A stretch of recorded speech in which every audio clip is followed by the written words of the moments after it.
ఓటర్ల ముందు ఏకరువు పెడుతున్నారు.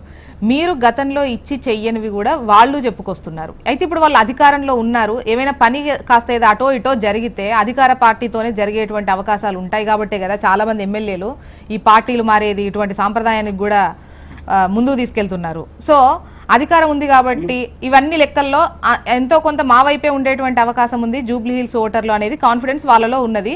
బీఆర్ఎస్ వైపు ఎందుకు ఉంటది అని అడుగుతున్నాం. అమ్మ నేను ఏమంటున్నా అంటే వీళ్ళు చెప్పేటప్పుడు కూడా వీళ్ళని గమనిస్తారు.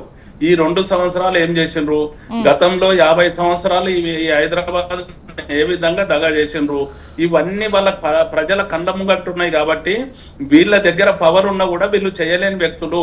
వీళ్ళు చేయాలంటే వీళ్ళ మెడల్ ఉంచాలంటే బీఆర్ఎస్ పార్టీని గెలిపించాలి. మెడల్ వంచారు కాబట్టి ఫామ్ హౌస్ కి పోయినారు సార్. మెడల్ వంచే మాటలు పెద్ద మాటలు మాట్లాడకండి, మీరు పెద్ద మాటలు మాట్లాడకండి. మెడల్ వంచాలని చెప్పేసి మీ మెడల్ వంచి మరి మీరు ఫామ్ హౌస్ కి పంపించిండ్రు మిమ్మల్ని.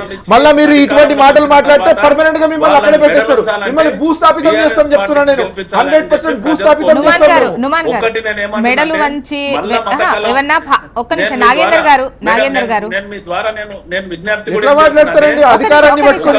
గవర్నెన్స్ వ్యక్తులు కాదు, ఒక్క నిమిషం నాగేందర్ గారు ఒక్క నిమిషం. ఈ మెడల్ వంచేటువంటి లైన్ అనేది ఈవెన్ కాంగ్రెస్ నేతలు కూడా మాట్లాడుతూ ఉంటారు. కేంద్రం మెడల్ వంచైనా తెస్తాము, రాష్ట్ర ప్రభుత్వం మెడల్ వంచైనా తెస్తాము, ఇది అది నార్మల్. 100% టిఆర్ఎస్ పార్టీ గెలవబోతా ఉన్నది. ఇదిగోండి ఈ పేపర్ తీసుకోండి, నోట్ చేసుకోండి దయచేసి. 14 తారీఖు నాడు మాకు రిజల్ట్ లో మేము గెలవబోతున్నాం. Okay done.